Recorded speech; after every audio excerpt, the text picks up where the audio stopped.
Il était une fois une sirène qui s'appelait Lola. Lola vivait dans un récif de corail près de l'île enchantée, à Britannia. Là-bas, on y trouve de nombreuses créatures comme les licornes des océans, les elfes de corail et bien évidemment un peuple de sirènes. Cependant, il y en avait d'autres dont il était préférable de ne pas approcher. C'étaient des créatures qui erraient dans les profondeurs des océans et qui créaient sur leur passage la terreur, l'horreur ou le chaos. On y retrouvait des hydres à 3 têtes, des krakens, des serpents de mer, des requins géants et surtout un dragon au nom de Ziror. Tous ceux qui résidaient dans le récif n'ignoraient pas qu'il fallait éviter de passer à proximité de la grotte au dragon. À chaque pleine lune, personne ne devait sortir de chez soi, car Ziror quittait sa demeure. Les yeux du dragon s'illuminaient dans l'obscurité, et ses écailles ressemblaient aux flammes des monts de l'enfer, lorsqu'il recherchait une nouvelle victime à retenir près de lui. Tout le monde ignorait combien de temps il l'emprisonnait, car souvent, les licornes, les sirènes, les elfes ne revenaient jamais. Tous mouraient de terreur. C'est pourquoi les créatures de bon sens restaient chez elles, et pourtant, Lola sortit un soir de pleine lune. Lola vivait avec sa petite sœur, Amélie, dans une grotte de corail. Jusqu'à ce soir où elle fut obligée de sortir, son existence demeurait calme et paisible. Mais dans un futur proche, ses actes incroyables vont bouleverser son quotidien. Lors du dîner, sa petite sœur manqua de s'étrangler avec un bigorneau. Prise de panique, Amélie tomba au sol, inconsciente. Lola se précipita sur elle pour la ranimer. « Amélie, réveille-toi, je t'en supplie !» Elle avait beau tout essayer, rien ne s'arrangeait. Au contraire, elle avait l'impression d'empirer la situation de sa plus jeune sœur, demeurant sa seule famille. Alors, elle sortit de sa maison pour aller chercher de l'aide sans se soucier des risques qu'elle prenait.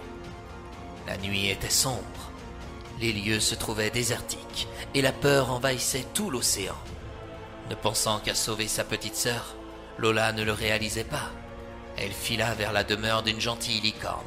Elle frappa à sa porte durant de nombreuses minutes.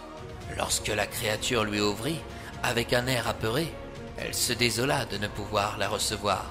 « S'il te plaît, aide-moi à sauver Amélie. Je n'ai plus que toi. »« Lola, j'aimerais bien t'aider, » répliqua la licorne. « Mais ce soir, c'est la pleine lune, et Ziror, le dragon, est sorti de sa grotte. Toi, il ne te ressent peut-être pas vu que tu es toute minuscule, mais moi, il va me repérer tout de suite. Mais je vis à 20 mètres de chez toi, je t'en supplie, viens, il ne se passera rien. » Ne pouvant résister à la détresse de la sirène, la licorne alla chez elle, malgré les dangers qu'elle encourait. En se rendant chez Lola, Ziror les remarqua. La licorne n'avait pas de chance, le dragon nageait à proximité de leurs habitations. Contrairement à elle, il était immense. Il mesurait plus de 20 mètres de long et 5 mètres de hauteur. En sentant les créatures, il fonça sur elles. « Fuis, Lola, fuis !» Finalement, elles échappèrent de justesse à ces terribles mâchoires. Le dragon grogna avec rage. La licorne essaya d'aider Amélie, mais la petite sirène demeura toujours inconsciente. « Je ne sais pas comment te le dire, Lola. Moi, en ce qui me concerne, je ne peux rien faire. »« Connais-tu quelqu'un qui pourrait m'aider ?»« Oui, je connais une licorne au pouvoir magique. Dans mon peuple, on la surnomme Licornus. C'est une sorcière très gentille. Où vit-elle ? » « Eh bien, de l'autre côté du récif. Je vais y aller. »« Comment ? Mais tu es folle. N'as-tu pas vu Ziror ? Je suis sûr qu'il attend que nous sortions. Si je ne fais rien, c'est ma petite sœur qui mourra. Et ça, je ne me le pardonnerai pas.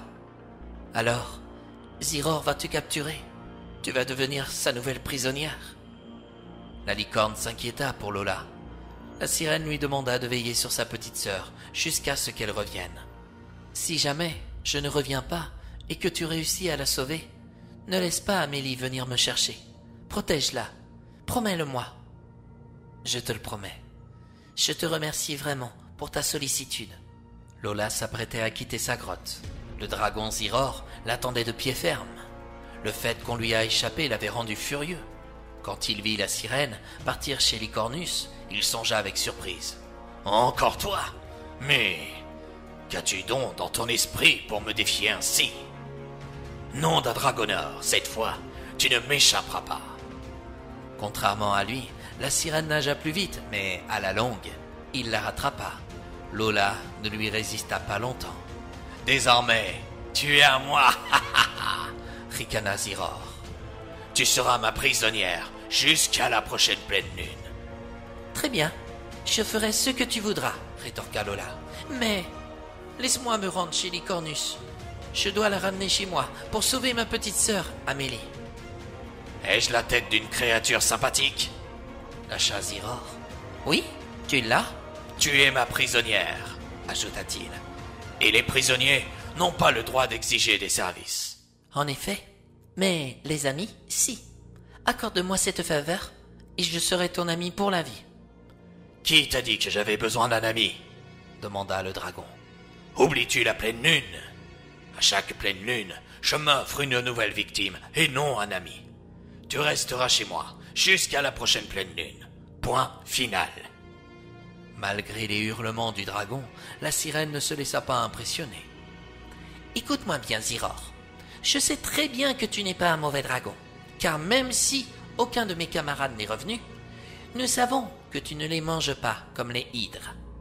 Et tu ne les maltraites pas comme le kraken. Et tu sais quoi? Je pense que tu imposes à tes victimes de rester près de toi parce que tu te sens seul.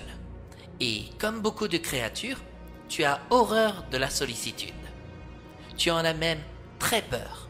C'est pourquoi tu te sens obligé de les prendre en otage pour les garder chez toi jusqu'à la prochaine pleine lune. » Ziror se gratta la tête. Il vociféra, nagea en rond devant Lola, se gratta à nouveau la tête. Il n'arrivait pas à se décider. « Peut-être. Non. Si. Tu as sans doute raison. »« Bien sûr que j'ai raison, lâcha Lola. Je te propose un pacte.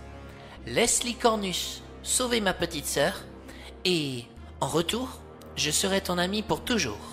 Qu'en penses-tu ? » « Tu resteras chez moi tout le temps ?» s'étonna Ziror. « Non, je ne viendrai pas vivre chez toi. Cependant, chaque jour, je viendrai te voir. Je te le promets. » Qui aurait pu penser qu'une si petite créature puisse en convaincre une si grande?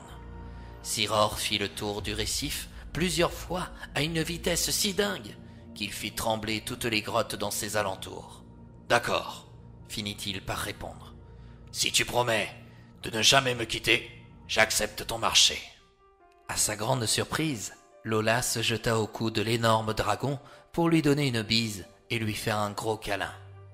Comme il n'avait jamais connu la tendresse, ses yeux changèrent de couleur et devinrent aussi bleus que l'océan. Une fois leur amitié scellée, ils se rendirent chez Lycornus. De sa maison, la licorne magique prit peur en apercevant Ziror, mais Lola la rassura et lui déclara qu'il ne lui fera aucun mal. N'ayant aucune confiance au dragon, la sorcière s'entêta pour ne pas les recevoir. « Si vous n'ouvrez pas cette porte, je la fracasse !» rugit Ziror en perdant patience. « Tu n'es pas obligé d'agir ainsi, Ziror. Pardonne mon ami, Lycornus. Il est encore un peu sauvage sur les bords. »« Ton ami? Tu plaisantes ?»« Oui, Ziror est mon ami. Il m'a promis qu'il ne vous ferait aucun mal. J'ai besoin de vous. Ma petite sœur est souffrante et j'aimerais que vous la guérissiez. Ziror n'est pas méchant. En réalité, il cherche seulement à se faire de nouveaux amis. » Avait-elle bien entendu? Comment Lola avait-elle apprivoisé le redoutable dragon en quelques heures? Timidement, Lycornus ouvrit la porte. Elle vit aussitôt les pupilles de Ziror, qui n'avaient plus l'air aussi menaçantes ou effrayantes. Elle se rendit chez Lola et sauva sa petite sœur. Amélie remercia sa grande sœur de l'avoir sauvée lorsqu'elle reprit conscience. Mais elle faillit s'évanouir à nouveau quand elle sortit de la grotte et découvrit Lola à côté de Ziror. Elle eut du mal à accepter les bonnes intentions du dragon, mais il était devenu si gentil, si courtois, qu'elle dut admettre qu'il semblait sur certains égards charmant. Au petit matin, Ziror retourna dans sa grotte, mais quelques heures plus tard, Lola se rendit chez lui pour tenir sa promesse, sous le regard stupéfait des habitants du récif.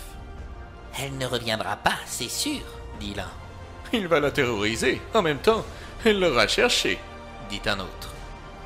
On s'attendait à entendre des cris d'épouvante, des pleurs de Lola.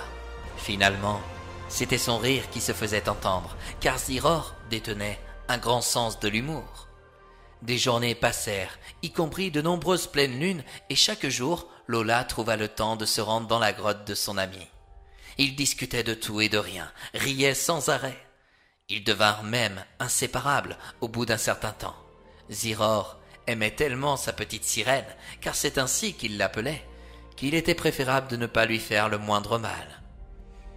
Et c'est ainsi, mes amis, que mon histoire se termine. Par ce récit, vous comprendrez qu'il n'est jamais bon de juger une personne ou une créature sur les rumeurs qu'on lance à son propos. Non, il est préférable de s'en tenir à son propre point de vue. De même, chaque personne commet des maladresses durant son existence. L'erreur fabrique l'expérience. L'échec construit la force morale. Ne vous laissez pas aveugler par un passé qui ne peut pas changer. Mais concentrez-vous sur le moment présent, afin de construire avec les gens que vous aimez un monde plus sain que celui dans lequel vous vivez.